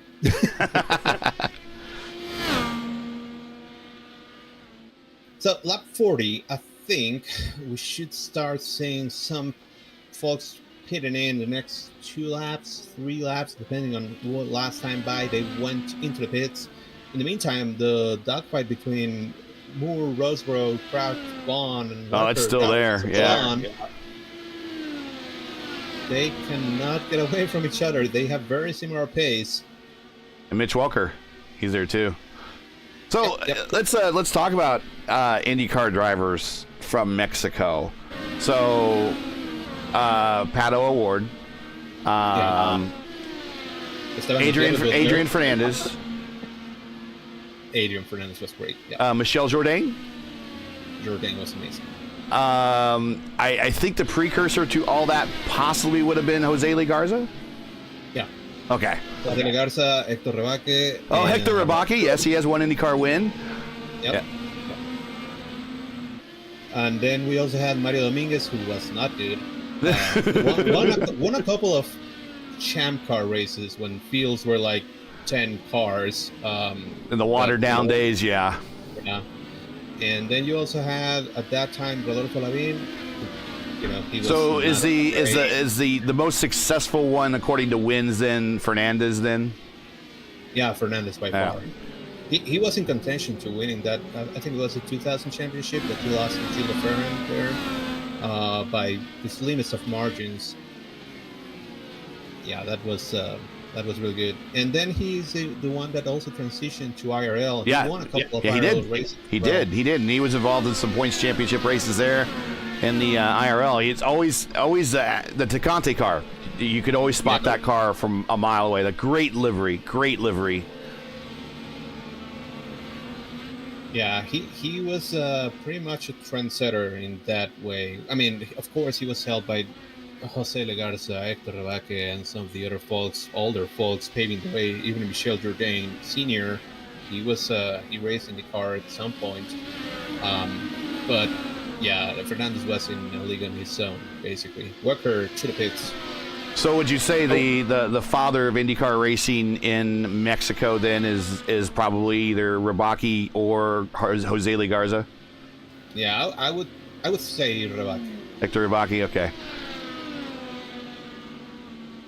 He won that the very first IndyCar race at Road America, and that was the last. The trivia question there is naming the last IndyCar race that was not shown on TV at all, whether it be partial race, tape delayed, anything. The answer to that question is the very first IndyCar race from Road America, which Hector Rybacki won. One and only IndyCar win. I think he, a couple weeks later, went to Milwaukee, did the test on the oval, and I think at that point he got in a wreck, and he says, "That's it, I'm done." Yeah, it was weird. He was like, "This is too dangerous." No. Which, understandable. At that point in time. Now, I'm pretty sure my mom had a crush on Jose Legarza. I'm pretty sure every woman in Indianapolis, when Jose Legarza came to IndyCar racing for the very first time, had a crush on him. He was very Rico Suave, let me tell you. And he was a rookie of the year in his first year, and I think his best finish might have been second place in the '86 Michigan 500, behind Johnny Rutherford's final win there. And he had Bobby Unser helping him for a while, but Jose Lee, yeah, everyone really here in Indianapolis liked Jose Legarza. Had a great smile, and the women just dug him. Yeah, and that attitude, right? In the meantime, Hildegard pit road, Pit Road. Kraft and Fujita, all of them for their last stop. Burrell is already is blinked out. Oh no! I believe we had a victim of a yeah, I don't see him. Network issue, and that is one of the dangers that you have when the races are hosted here on American servers, but you come in from another region. That is one of the things that and maybe you could check the ping numbers for a lot of these drivers, but we haven't seen anyone blink, but that is always a danger you have from those overseas drivers. Yeah, that's a bummer. Finland's not Scandinavia. Well, okay, all right. Look. From that region, let's say. Look. Well, but that's Jesper, so he's native, so I guess he would know more than me on that. But yeah, and I think Finns don't really like being called Scandinavians. So he's also got a point. Sorry, Jesper, and sorry, Finland, and sorry. I mean, we're offending a lot of people now. We should probably change subject. No, I'm 1/5 Scandinavian blood from across the board, including Finland. So I'm I should be immune to offending anybody but myself at this point on that one, I think.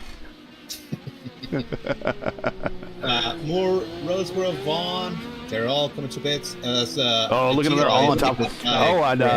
Roseboro made a great close on pit entry on Moore. He is right on him. Watch Hildegard go by, but he's right on him. If he gets a little bit of a better stop, he should be able to make it. So you look how small pit road is here. They're allowed to ghost into each other. They're literally ghosted on one on top of the other. Good launch for Moore. But we'll see how Brandon Roseboro attacks here. They both have, this is going to be light tanks and red tires. And Philip Kraft gets around him. I was looking at the merge. Kraft beat it one lap earlier, and he was able to jump all this group. Remember, Moore was leading this group. Now it's Kraft on front. That's multiple positions for Kraft. Great on him, up to 8th. We're going to reset the field here momentarily. Kraus is still your leader. He has not pitted yet. He's going to pit here relatively soon, and as we heard what the strategy is, it's going to be red tires, or this guess's strategy is going to be red tires, light tank, short fill, and going to be really fast fill. That's what it is. Short fill for fast fill. Yeah, and he's going to be able to put on some really, really fast laps.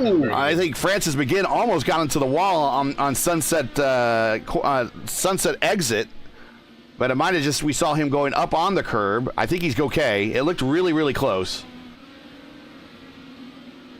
Botenfuhr is now 3rd. They have a lap car between himself and McGinn. That is Jason Green. We did a good job at avoiding all that carnage on the first lap. Roseboro still haunting Moore there. Or is Kraft needs to get that wheel off the grass there. yeah. So yeah, this group was very close together, and not only did Kraft jump a couple positions, but Welker's kind of fallen off a little bit. He had one of the longer pit stops of that group at 9.1 seconds. Rashad Craig on pit road. This is a scheduled stop, final stop for him. He lost it. Oh, and we are watching in pit road, and let's go back and watch what happened to Roseboro, excuse me. And I think he just dived in there deep under braking. Yeah, he was trying to make as much ground possible on but unlike Van de Sant, does not hit those tire barriers, loses a ton of track position, but did not get any damage other than probably a bruised ego. He is now back to 12th. Phil Kraus pitting in for the last time. Yeah, Kraus last stop. Needs to no penalties on this stop. No penalties. Up on the jacks. It's going to be a short fill, like we said. Going to the red tires, just like we said. Down and away. McGinn's on pit road. Botenfier's on pit road. Akabazi on pit road. Christian Hildegard just now coming down the start for straight. And Philip Kraus is going to be well ahead of that battle right there. So by 12 seconds. 10 laps to go. Kraus is going to be looking up to put a big lap here, so we'll watch him on the out lap and the next lap after and see what type of time he puts down. He has 7 presses of the button left. Maybe we want to ride around with him. Let's ride around with him. We'll keep eyes looking elsewhere. So he's bringing these red tires up the temperature. He does have a lap car in front of him. That is Jason Green again. It's going to be a while before he catches him. Coming into the airfield portion of the course, down the tower straight.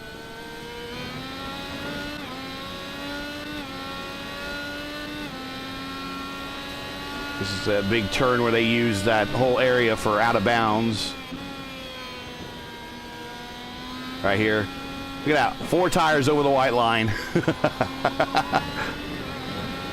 Uses every bit of the curb. You paid for the entire track, might as well use. Right.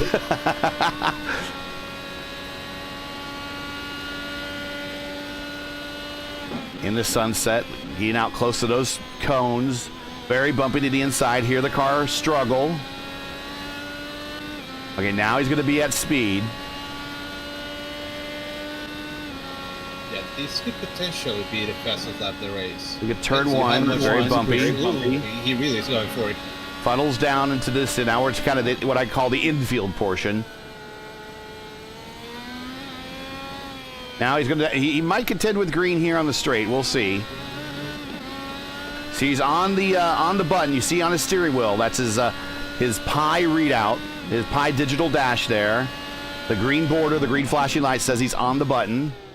And then when he hits the brake or comes off 100% throttle, the button push nullifies. And he's able to get a lot of rotation there on that infield kind of section that you call. Great setup and great car control. Stu Collier.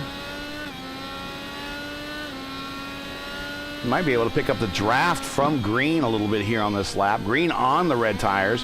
Green going to duck to the inside. And allows the Honda. Very, very classy move there. And 13 and the 14. 4 wheels over the turn entry. Down the Tracy Ullman straight. I know, I'm just joking. It's the Ullman straight. On the button, there you see green lights flashing on the dash. This Pi readout, green border. Out to the cones, making the turn. What's it gonna be?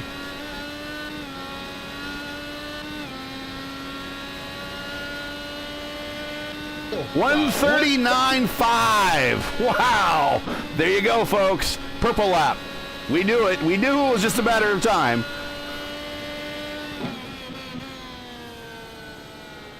I mean, 139.5, that would have put him P8, around P8 in the grid if he was qualifying. Yeah, that is blistering. That is 130 miles per hour average around this course.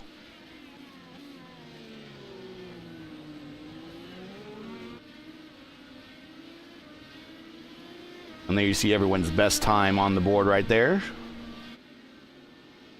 And also interesting, most of the cars, most of the field right now on the alternates, they're all trying to make it, to the end with the shortest stint on these tires, trying to make something happen. Something interesting is Francis McGinn there in P3. He's closing in on Christian Hildgaard. We saw that a couple of laps ago. He was slowly but surely reeling him in little by little.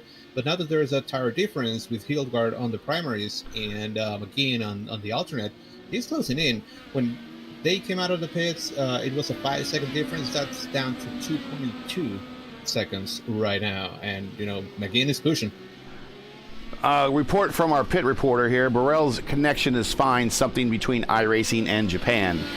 Either way, that is pretty awful, and we feel bad for the general, Kevin Burrell.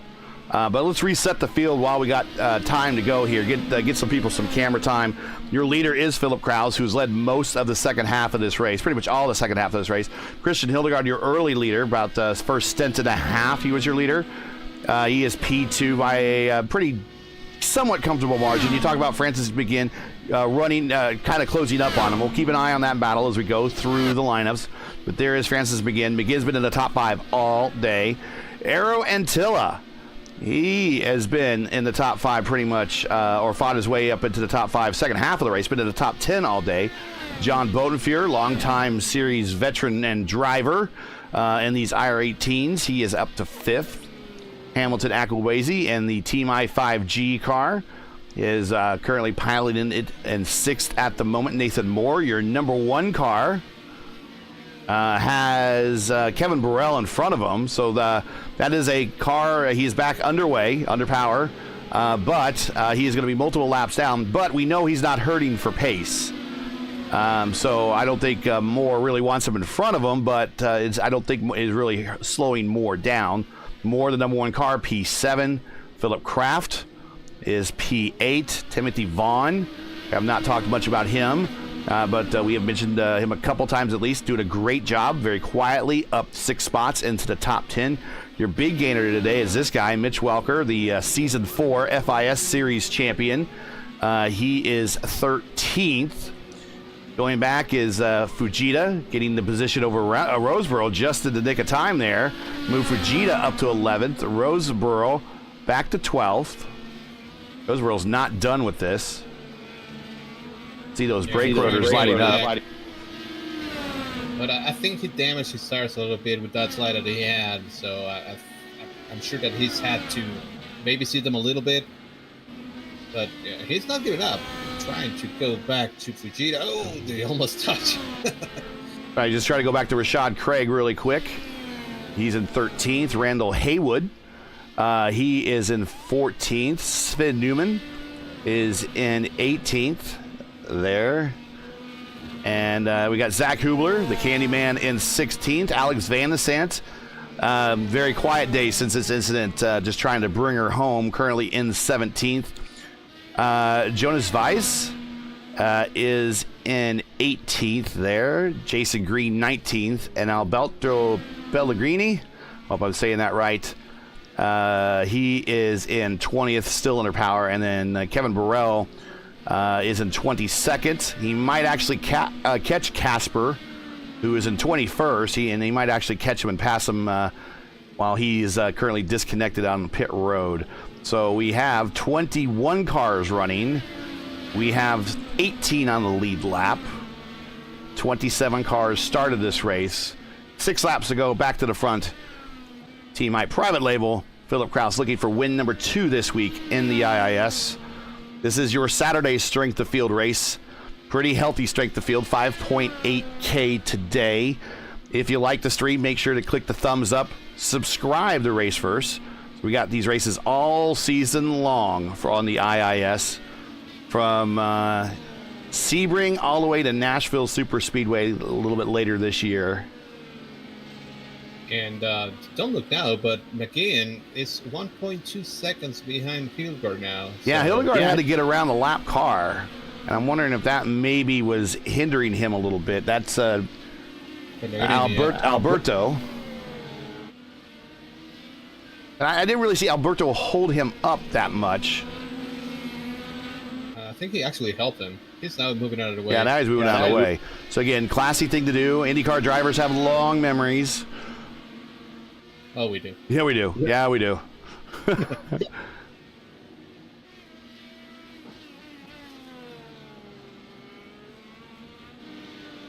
But yeah, I mean, again, is still trying his hardest.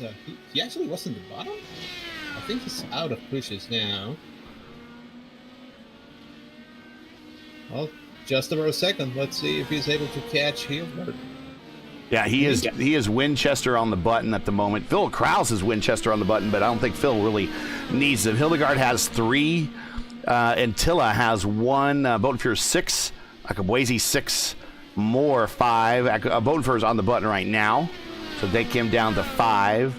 Moore 5. Kraft 2. Vaughn 7. Welker 4. Christian Hildegard on the button right now. Literally, there's smoke him if you got him, because you can't take him with you to the next race besides as an oval. Yeah, and I think at this point, Hildegard knows that he's a little bit in danger. Yeah, I think that's why he's hitting the button. So we're not pushing the pass here. He's really pushing to defend. Yeah. And he might have a spotter, and the spotter will have the same overlay data that we would have, and the spotter is probably going, look, man, your closest car next to you is out of button pushes. Just start hitting them on the straights now with 4 laps to go. So that might be what he's been instructed to do. Now, we talk about this in other broadcasts, especially when we involve push to pass.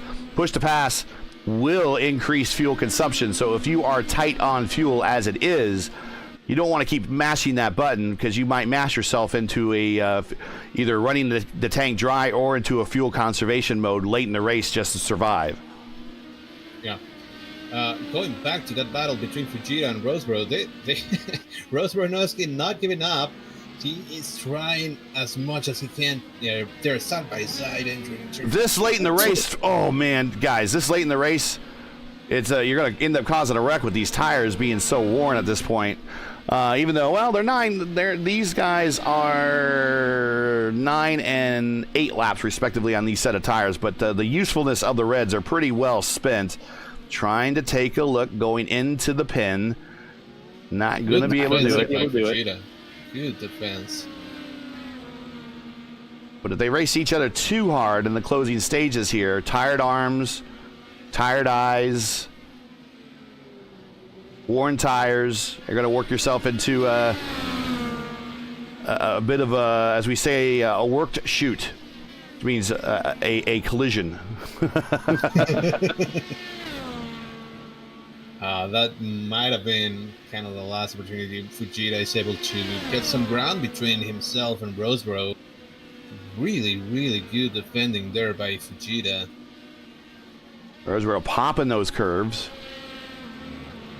So we actually had 2 guys from Japan. Unfortunately, be real. Both on the bottom right now. Right, Roseboro not giving up. He's going to have a good run here. Look to the inside, though. And there's contact.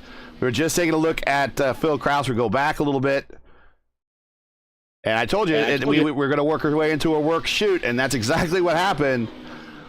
Now, Fujita managed to keep it under control, but I know he's not happy now. It's like, come on, man. We've worked this hard, this late in the race to get to where we were, and you're pushing me out of the way. Fujita is able to take it back. Well, I'm not sure. Maybe did Rosenborough just give it back to him? Okay. Rosenborough went wide. He bounced. He got.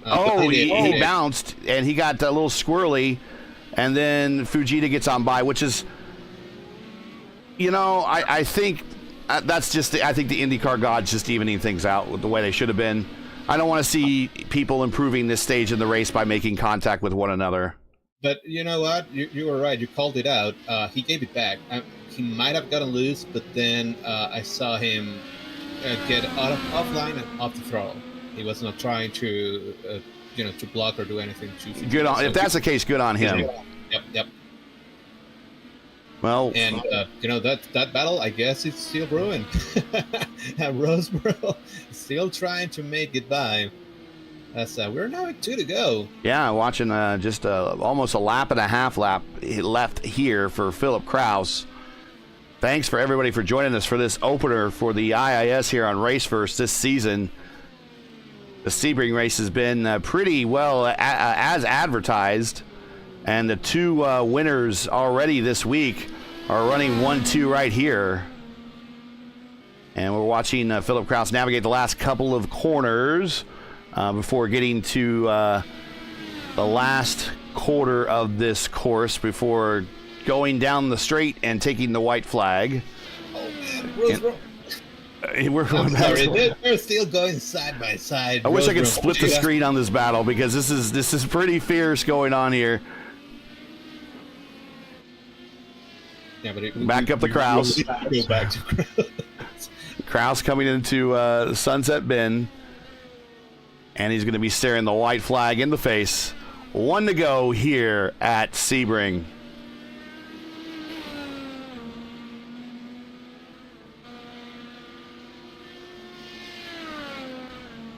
Meanwhile, back for 11th. They're putting on a show. Yeah, this late in the race, like you said, tires are worn. Yeah, you are tired. You're tired. This is 100%. Yeah, you're right. 100% length race. Tires are worn. Arms are tired. If you got a strong direct drive wheel, patience are thin. You just want to bring the car home, collect their I rating or their negative points, whatever, and start planning for the. There's another race later tonight, and we're not broadcasting that one, but there's one more chance for everyone to. I can give an idea when that is. Yeah, tonight at 9 p.m. Eastern. Now next week, next race, don't forget we're getting pushed back an hour, so it will start at 2.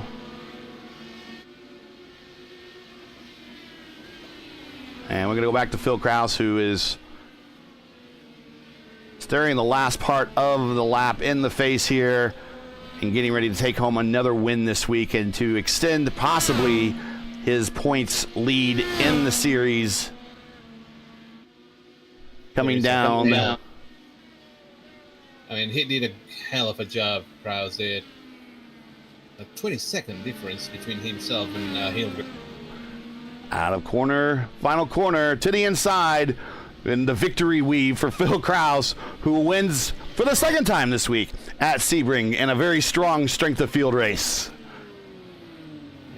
Kudos to him. What a Here comes Hildegard. So 2 races, a win and a P2. So 2 for 2 on the podiums.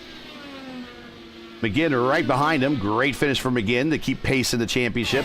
And Tilla, good finish for him. Coming home in 4th. Botenfier 5th. He improved 2 spots. Ackleblazy coming around Sunset Bend for the final time. And he will put one in the bank for Team I5G. Nathan Moore, the number 1 car. He brings it home in 7th, up 2 spots. Mitch Welker in 8th, up 15. And Timothy Vaughn, P9. Philip Kraft, P10. That's your top 10. Then Fujita was able to hold off Roseboro. Then we have Rashad Craig, Haywood, Neumann, Hubler, and Alex Van Sant. Man, what a race. And there we see Kraus with the win, Hildegard P2, Francis McGinn on the 3rd step. Great race for all those guys, and especially here involved in this championship. They will want to capitalize on gaining as many strong points, finishes, and high strength of field races as possible. Arrow and Tilla, great race for them, P4. Botenfier, P5. Akawazy, 6th. Moore, 7th. Mitch Welker, 8th. Timothy Vaughn, 9th. And Philip Kraft, 10th.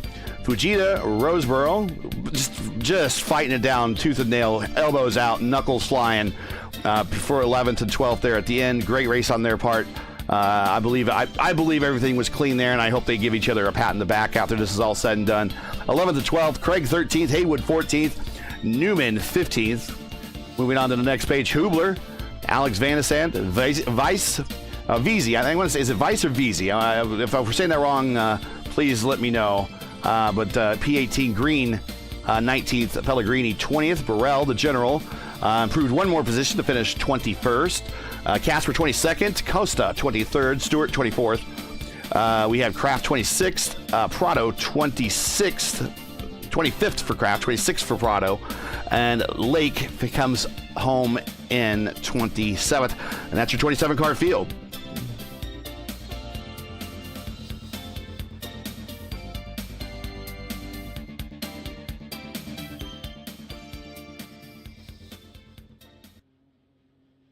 All right. Let's see if we have anybody possibly in the waiting room. We got Christian Hildegard. He is there. And we'll go ahead and bring him up. Hey, Christian, congratulations. You're on the booth here, or in the booth. You started on the pole. I'm sure you wanted one position higher. You were battling him for the first stint and a half. That's Philip there for the lead. And he just kind of passed you and drove away. Was there anything you had for him at all, or is it just a matter of him having the right setup at the right time and the right conditions? No, I think Phil's pace was just better today. I was very happy to get it on pole, but I did always have the feeling that Phil would have it on race pace.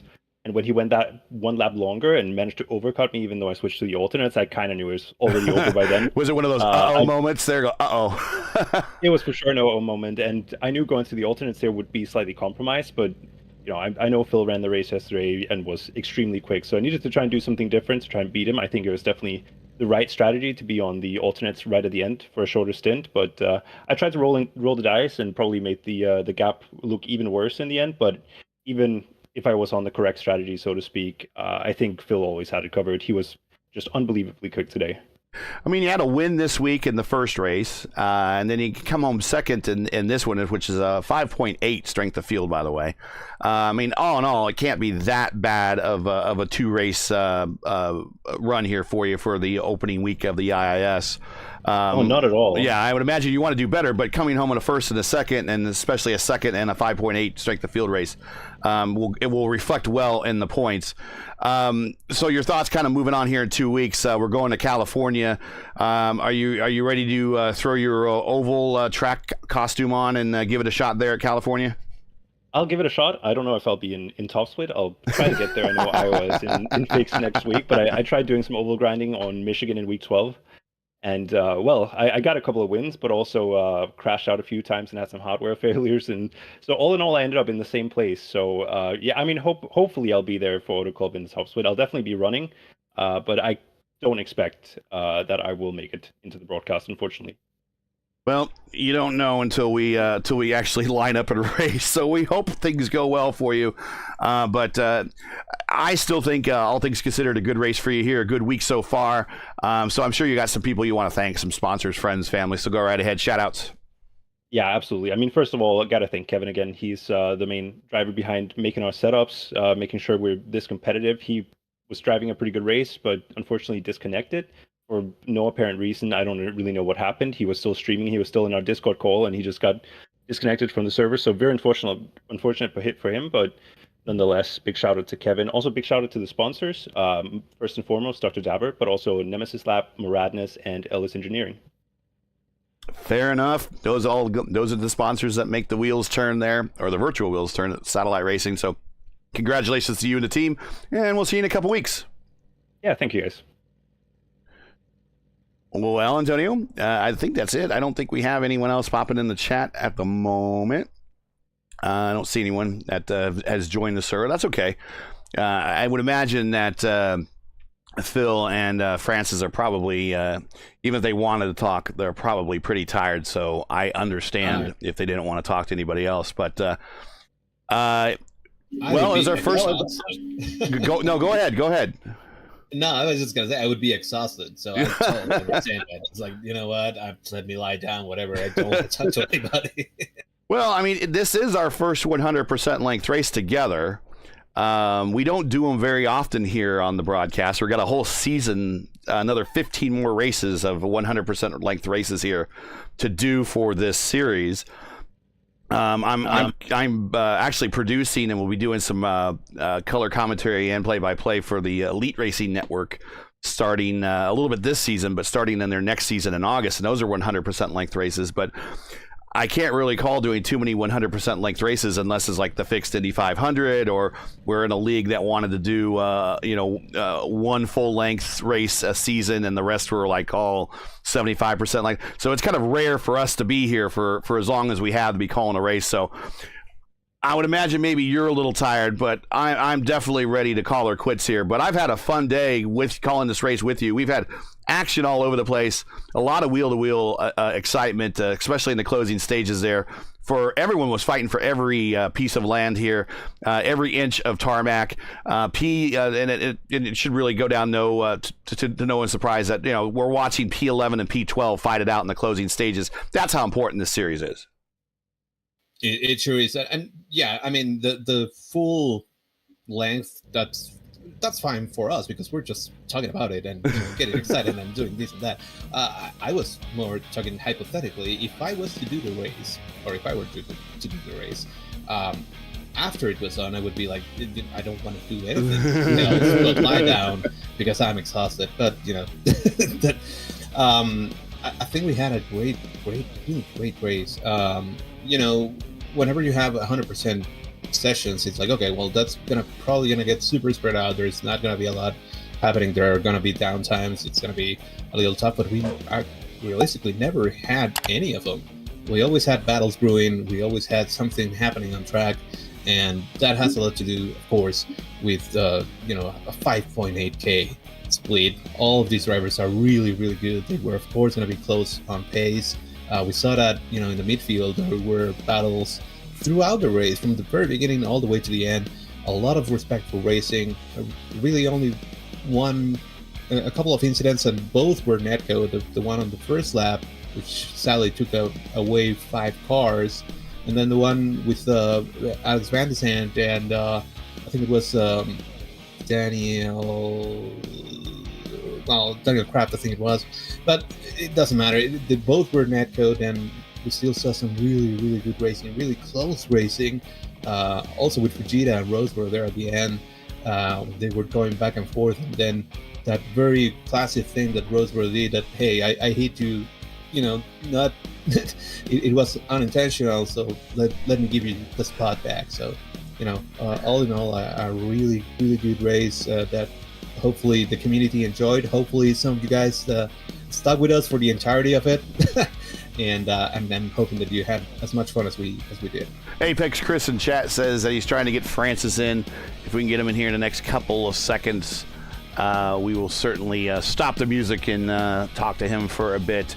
If not, have him join the Discord, and I'm sure we'll see more of Francis on the broadcast and on the podium. If today's drive was indicative of how he is going to drive all season long, I'm sure we'll see lots of him. So we'll just give a few seconds here.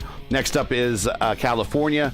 Very excited to go there. I know, rest in peace, California Speedway, but it's still or high in our memory here on iRacing. We still get to race there in spirit, even albeit virtually.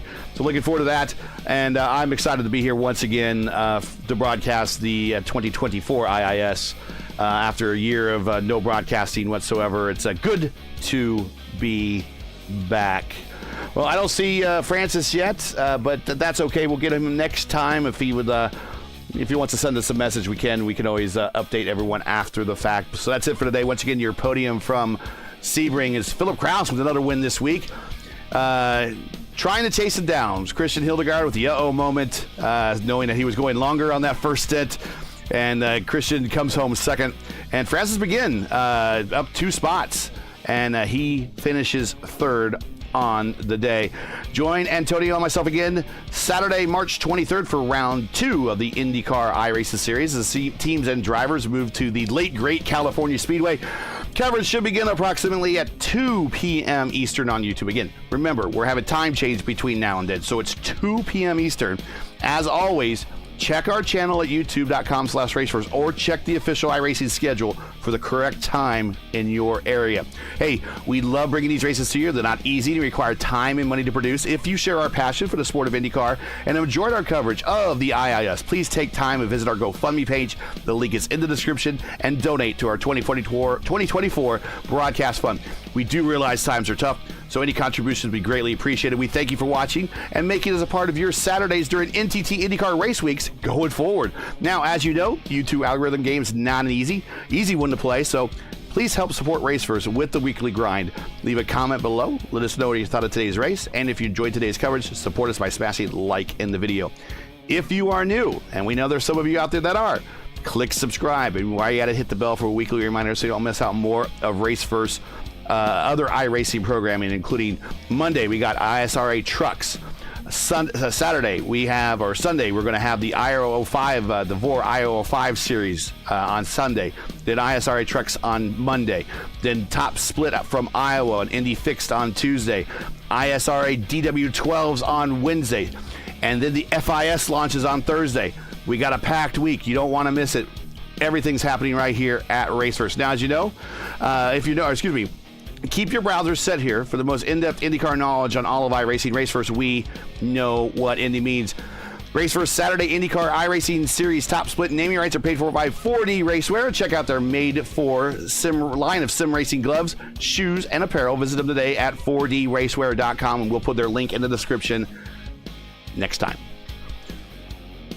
So for business inquiries, learn more about RaceFirst and what we do, visit us at racefirst.com or follow us on Twitter. You can also follow all of our Twitter handles right here at the bottom of our screen. So for El Patron, Antonio Estrada, and everyone at RaceFirst, I'm Gary Got to say to all, thanks for watching, and to all of our men and women serving in the military and as first responders, Godspeed, God bless, and come home safe. Make sure to catch the real stars and cars of the NTT IndyCar Series this Sunday from St. Petersburg. Follow all the action on the Peacock app, your local NBC affiliate, or on the IndyCar radio channel 215 on Sirius XM Radio. And be sure to check your listings for the correct time, broadcast availability in your area. Catch us again March 23rd at Fontana for the next race of the iRacing IndyCar Series. Good night.